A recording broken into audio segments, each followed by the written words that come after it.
Good morning, everyone, and welcome to our NorthStar talk today as I'm quickly getting to my talk today. So great to be here, and it's just so exciting to be able to talk about recovery and all the wonderful things that go with that. And we know it's a hard journey, it's not one that's easy, and we know there's just so many people out there who we wish were on this road with us. And if you're listening for the first time, or if you're listening, checking out what all this may mean, I hope what you can hear is the love of the love of God, and that you can recover. I always tell people, I wish you could come to a NorthStar meeting for you that don't come, and just hear the stories of people who never thought they were going to make it, never thought they could recover. They were walking disasters, creating one problem after another, hurting people all around them, hurting themselves and everyone.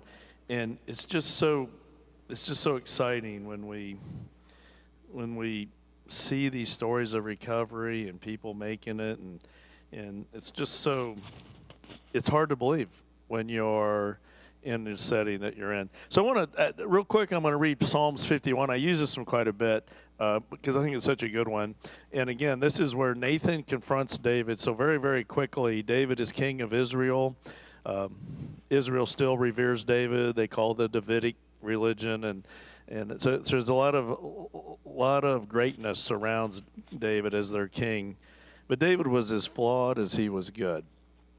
And David basically, to make a long story short, committed adultery, then murder, and then tried to live with it, all in a span of a year or so. I don't know about you, but that'd be kind of hard to live with all that. And what's even more amazing is, of course, David did that, but he did. And so Nathan confronts him. Nathan is a prophet, and he goes to David and says, "You did these things." And this is David writing in Psalms about how he's seeing this. So, and this is the Message version. "Generous in love, God give grace. Huge in mercy, wipe out my bad record." So just real quick to say this, so us in recovery, we've done a lot of things. And we've done a lot of things to hurt people. We've done a lot of things hurt ourselves.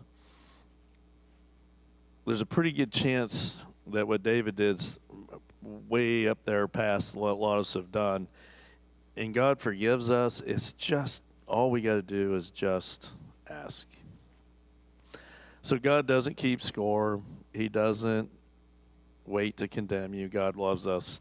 So generous in love, God give grace, huge in mercy, wipe out my bad record, scrub away my guilt, soak out my sins in your laundry. I know how bad I've been. My sins are staring me down. You're the one I violated, and you've seen it all, seen the full extent of my evil. You have all the facts before you. Whatever you decide about me is fair. I've been out of step with you for a long time, in the wrong since before I was born. What you're after is truth from the inside out. Enter me, then, conceive a new, true life. Because what we're going to be talking about today is radical honesty. David then goes on to write, "God, make me a fresh start. Don't throw me out with the trash or fail to breathe holiness in me. Bring me back from great exile." And think of all the people that talks about recovery, how they talk about life being dull and drab and gray. So he's feeling some of that. "Give me a job teaching rebels your ways so the lost can find their way. Commute my death sentence, God, my salvation, God, and I'll sing anthems to your life-giving ways. Going through the motions doesn't please you. A flawless performance is nothing to you. I learned God worship when my pride was shattered. Heart-shattered lives ready for love don't for a moment escape God's notice." I've always talked about how I've never understood why God made us so addictive, but we really are very addictive. And I think about when David writes about heart-shattered lives ready for love, don't for a moment escape God's notice. I think about Gerald May when he writes in his great book, Addiction and Grace, how maybe one of the reasons for addiction, as awful as it is maybe that's when we're closest to God. Maybe that's when we can really hear God. some of those deep, dark moments. And for us in recovery, we know what we're talking about. You know, a lot of people say, I know what hell's like. I've been there with my addictions and all the terrible things that happened and things I did. But just to illustrate how easy it is to become addicted, and that's why it's so important. One of our tenets that we have with NorthStar is that addiction is a no-fault disease. Nobody sets out to be an addict. I can promise you. There's not one addict I know who their goal was to become addicted. Never the case. Addiction is a result of our pain, our self-loathing. But I thought this was interesting. Anna Lemke, in her book, The Dopamine Nation, she talks about how easy it is for us to become addicted. So she talks about, I just found this absolutely amazing, is she talked about one of the things they do is mice. So she talked about mice, frogs, snails, and I can't do the other one, rats, of course. They put, the wheels you put in mice cages and the little wheels that spin and they run on them and all that. So they took them and they put them out in like abandoned warehouses and on the, places where people don't go on the beach. And they had cameras on there, and they come to see how quickly mice and rats, I loved snails, just some of the things she talked about, but they became very addicted very quickly to the wheels. They could not get on it, and they would run themselves almost to death. She said that rats and mice, their tails would even become arced as the same as the wheel. That's how much they did. And what she writes is, it turns out that running wheels are governed by the same endopioid, dopamine, endocannabinoid pathways that drive compulsive drug use. Running wheels are like a drug to rodents. Isn't that something? I was kind of humorously thinking about, I was going, now I wonder what a mouse's hurts, habits, and hang-ups would be. Was the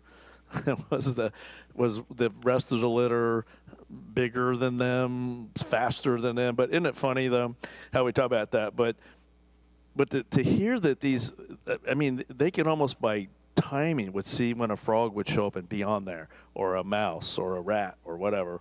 And the point is, as animals, we can become addictive pretty quickly.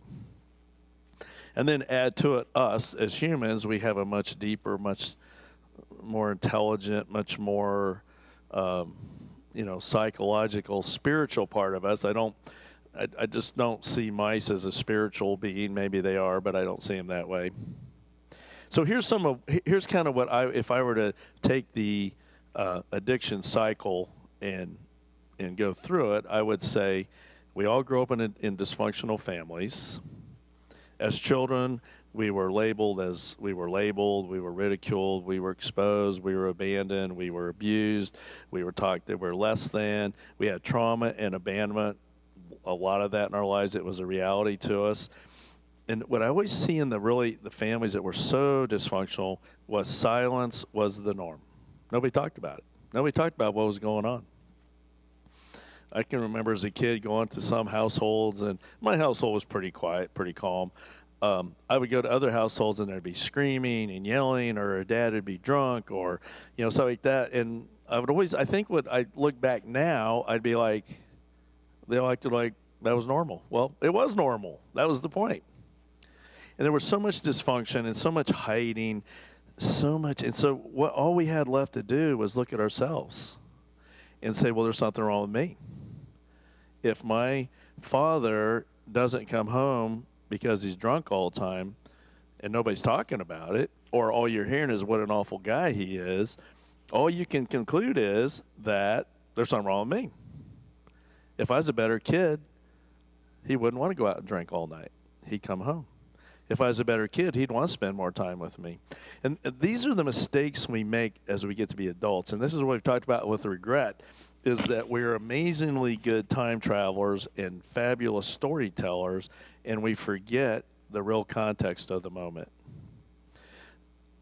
And so that's a great, when their kids do not have the sophistication to go, Well, I'm 4 years old and my mother is addicted on heroin and she doesn't come home very much. And so she's got some hurts, habits, and hang-ups and we need to work it. No, at 4 years old, you're going, what's wrong with me?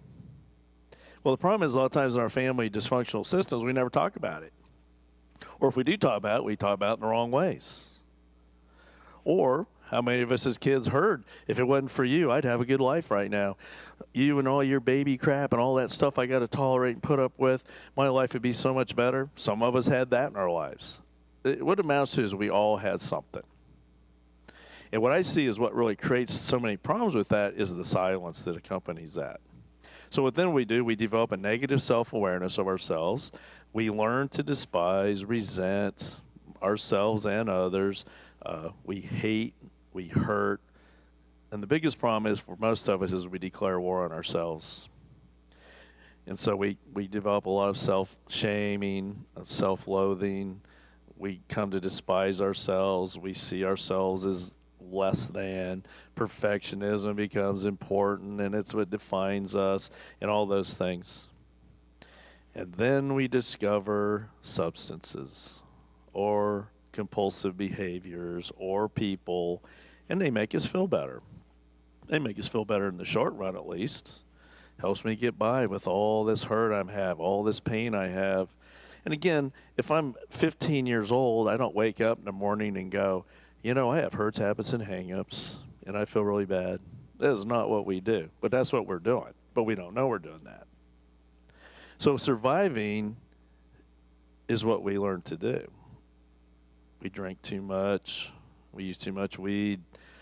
We get online. We spend 7 hours. I think what the average teen now is 6.4 hours a day online. We avoid ourselves. We shop too much. We look too much. We avoid too much. And then if that doesn't work, we go out and get ourselves into bad relationships, and we find other broken people, and we try to save them. We try to love them to health, or we find that they're going to solve all of our problems. And then just to make it even better, in case we're really in misery, we'll do all three of them. We're really good at doing all three of them, by the way. I hope you don't think that we sit up and we go, now, I'm going to be addicted. I'm going to be addicted to social media, but I'm not going to be addicted to alcohol. That's usually not how it works. We usually get addicted to everything, right? Because what we're doing is we're finding ways to survive. We're finding ways to live to avoid the pain. Again, one of the definitions we use for addiction in NorthStar is habitual behavior to avoid pain. We lose our purpose. We lose our connections with others. We lose love. We feel very alone. And we're in our survival mode. And then we go out and we find tribes of other people, same thing. And we just compound it all. So that's why I always say, addiction in many ways is a young person's disease. It's an older person's recovery because we don't have enough pain yet. Because the only way we recover from all this is when we experience pain to a level where we can't tolerate it anymore, where those substances quit working, where being online quits working, where we're tired of being abused and used by people over and over. It just becomes a point where we can't keep doing it. So this is where radical honesty comes in, which, by the way, is very hard to do. It was interesting. I've read two books that I've used some of their stuff from. One is Dopamine Nations by Anna Lemke, and the other is The Power of Regret by Daniel Pink. And I was listening to the Daniel Pink book the other day, and I went, wait a minute, I've heard this somewhere. So they were talking about radical honesty. How do you overcome regret? How do you overcome, when we talk about step 4, a lot of people, step 4 is we made a searching and fearless moral inventory of ourselves. So the joke is, of course, in the 12-step world is a lot of people get 1, 2, and 3 down before we kind of get stopped there. Well, the reason we get stopped there is because we have so many what we think are secrets and so many things we're so shameful of that we think no one but us has ever done. And that's why when you go to a group and you start going, wait a minute, what? You did what? Wait a minute, I'm not alone. We can start doing something about this then. But until then, we can't. And so that's why the greatest line, in my opinion, in recovery is we are as sick as our secrets. When we have healthy shame, we have limits. When we have healthy shame, we learn that we're flawed. We learn that we're imperfect. It's okay. But see, when we're in our flawed, addictive thinking, we now have become a defect. Because toxic shame tells us that we're a mistake. And so everything we do means that just other proof of what a mistake we are. And so then what do? We isolate, we disconnect, and we have a whole bunch of secrets. And keeping secrets is what gives us power. We don't realize it. We think it is. But some secrets carry life-destroying power, particularly when they're addictions that we're continuing to hide from. You know, I know so many people in the Christian world who are being destroyed by pornography. If they would just, so I'm saying this to you out there listening to me. If you have issues with pornography, talk to someone. Don't let it kill you. You can fix this one. Or people get online and shop all day, or people get online and their whole purpose is to see how many likes they get or how many views they get. I mean, it doesn't matter in some ways what we do. What matters is why we're doing it. And if we're walking around carrying deep, dark secrets with us, it becomes a huge source of shame for us. And it will never release if we don't do something with it. So a quote from Connor McDonald is, having a dirty little secret leads to lying, closing yourself off, unable to be truly yourself or to let people in, and social isolation, leading to more toxic shame. More importantly, it means you can never heal the toxic shame. Usually the bigger the secret, the more you need to tell someone. So guess what? Humble yourself. That's the cure. We've talked about alexithymia before. Alexithymia is, the definition of it is that we are unable to describe how we feel.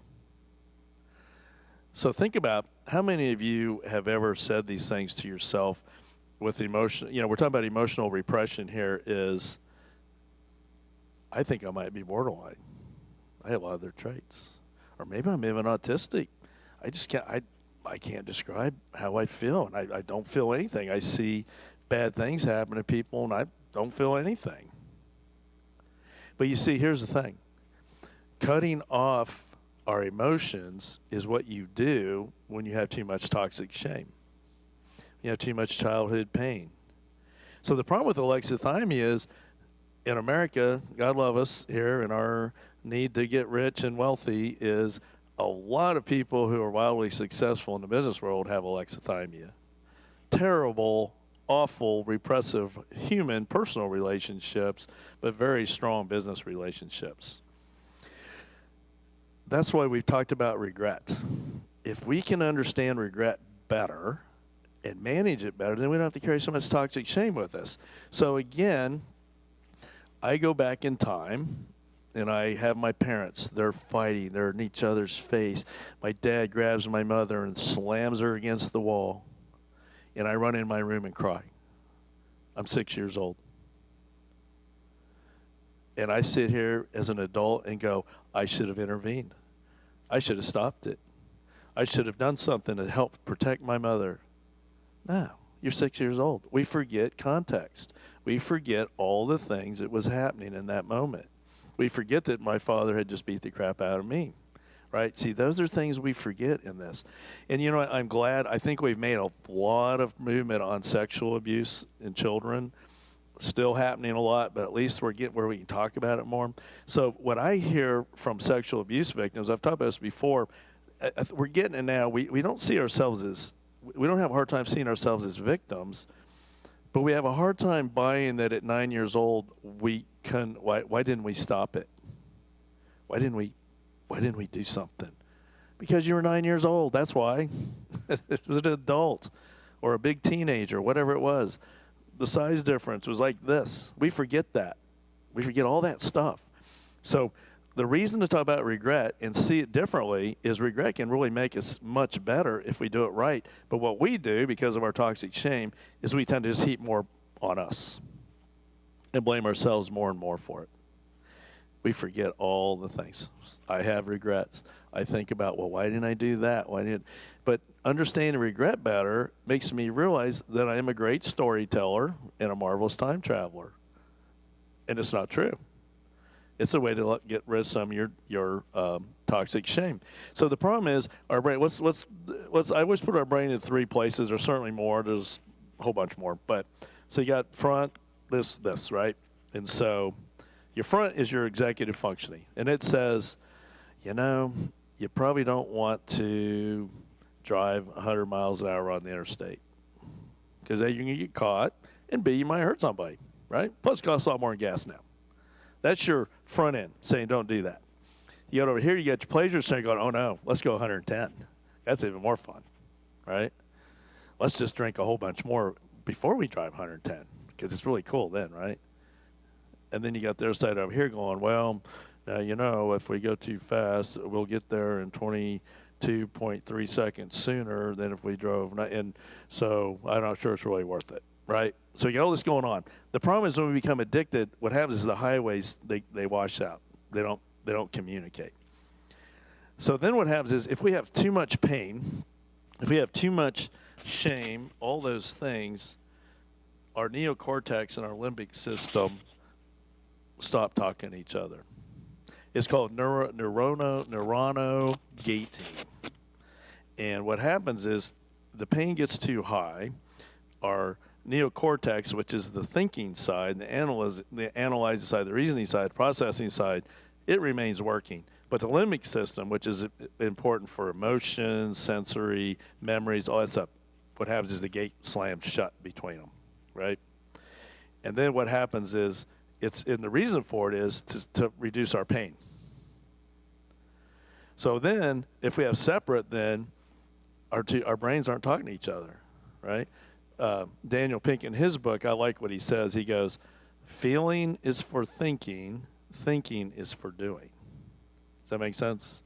So when we start feeling things the way we should, that will motivate us to get things done we need to. And then thinking, of course, helps us to make us do stuff. So what happens is we slam the gate, the brain's not talking to each other. And so either we have alexithymia, where we don't recognize any of the pain and misery.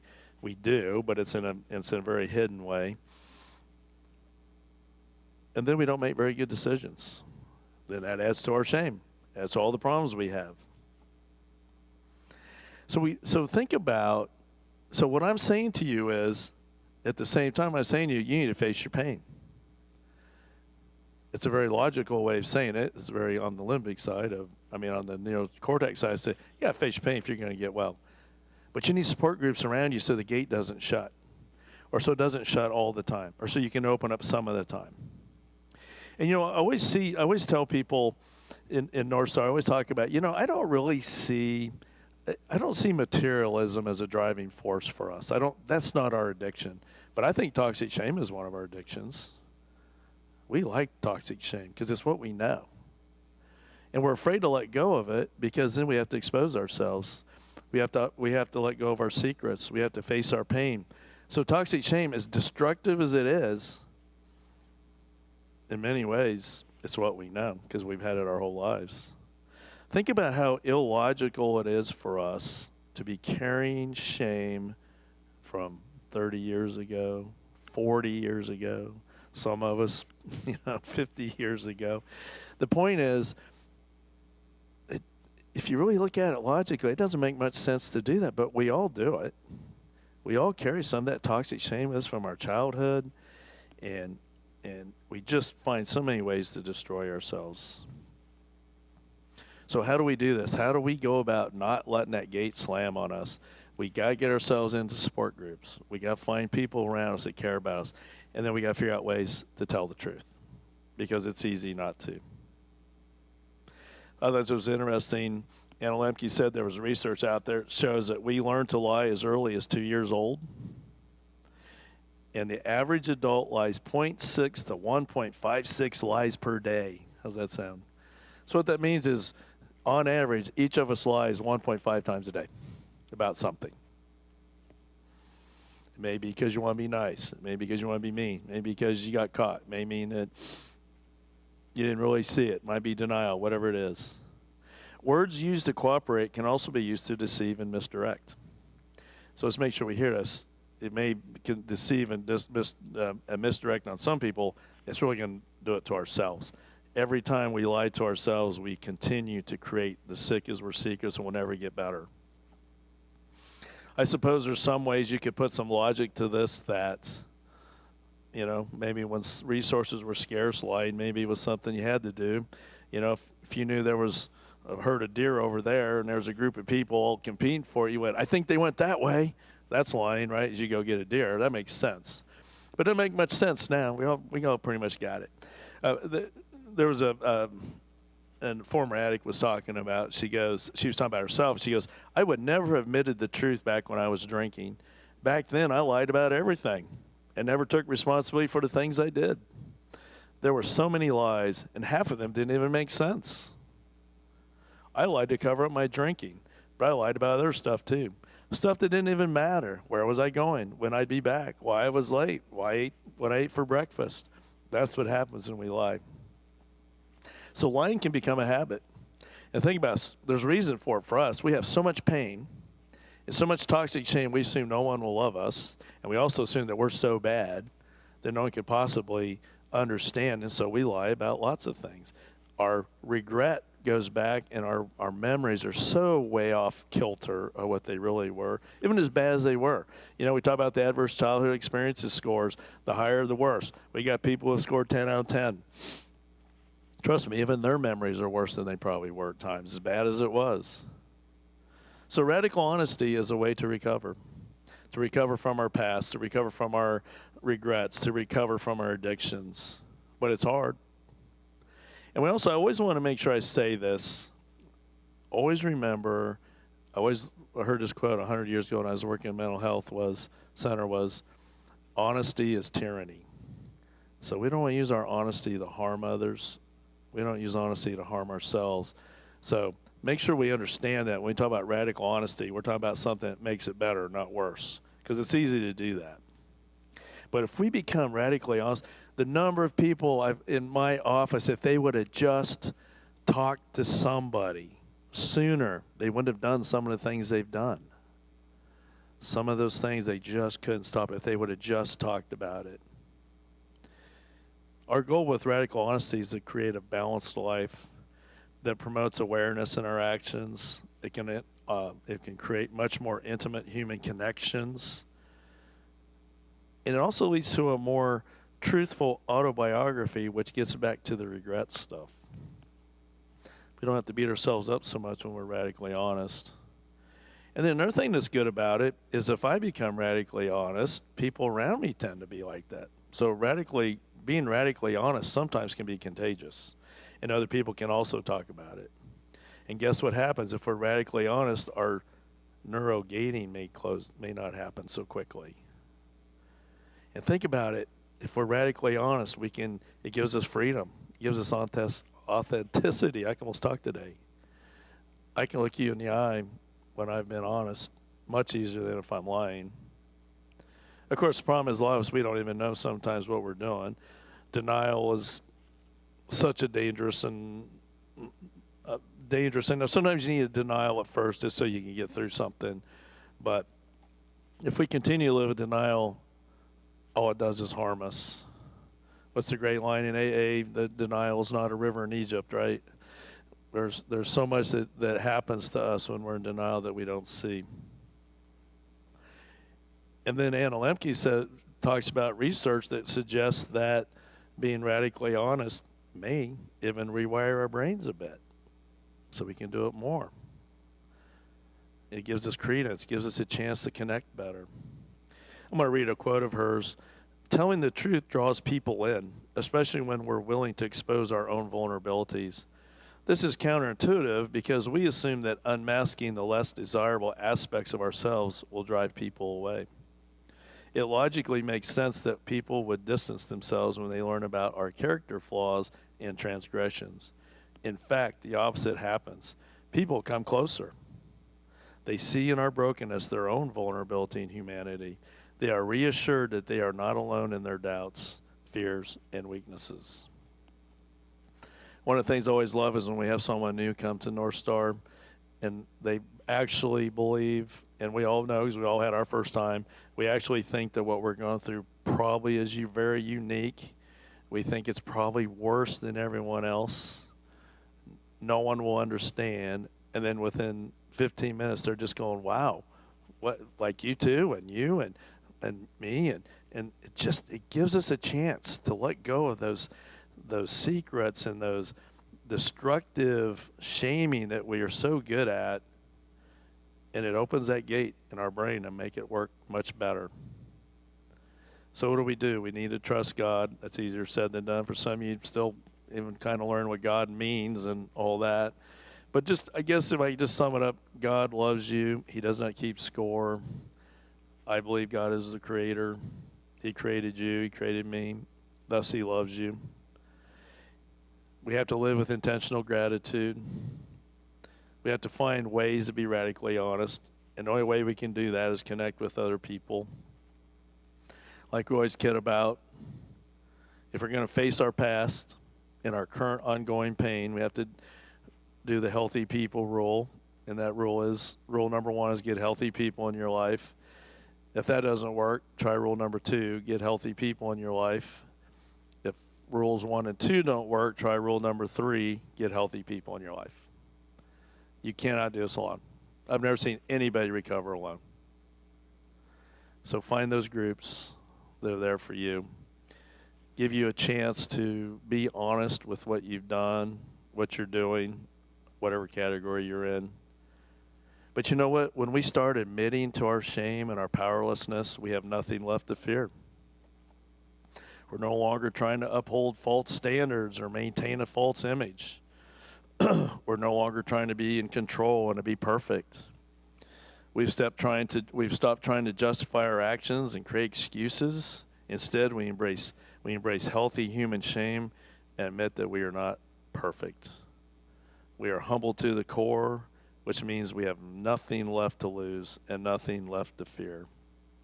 By feeling the pain we're trying to avoid, we free ourselves from the menacing grasp of all of our actions. Sounds good, doesn't it? I wish I could tell you it's easy. I wish I could tell you that it will happen overnight.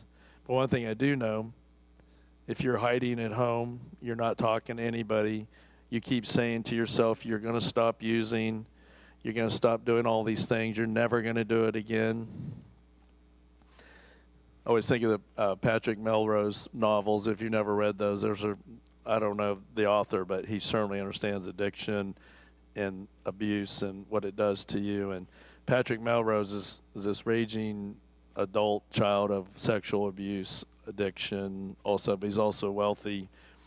And he always talks about after he's just had his next bender of cocaine and heroin, he says, I'm never going to use drugs again, and I'm going to take the next 30 days to prepare for that. It's classic addictive thinking. The point is, you are going to screw up. The point is, you're not going to be perfect, and that's okay. You got to start accepting the fact you're human and you're not God.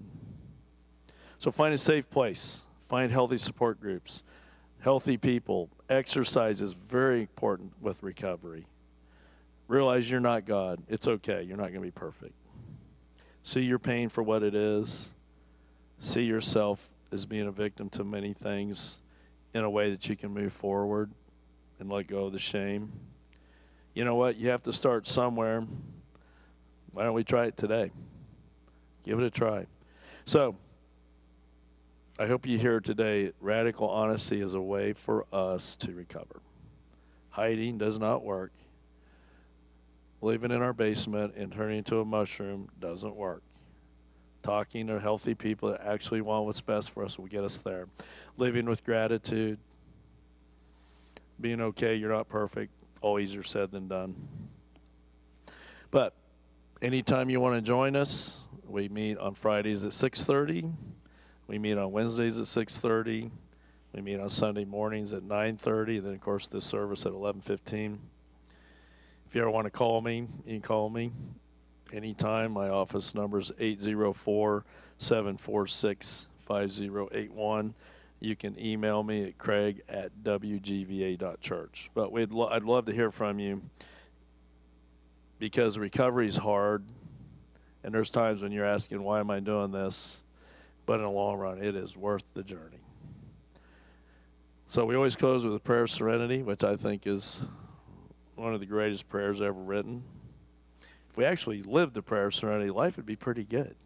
We just haven't figured out how to do that yet, right? But let's go ahead and pray. God, grant me the serenity to accept the things I cannot change, courage to change the things I can, and wisdom to know the difference. Living one day at a time, enjoying one moment at a time, accepting hardships as a pathway to peace. Taking, as Jesus did, the sinful world as it is, not as I would have it. Trusting that Jesus will make all things right if I surrender to his will, that I may be reasonably happy in this life and supremely happy with him forever in the next. Amen. So again, thank you for joining me, and have a great week, and hope to have you online next week.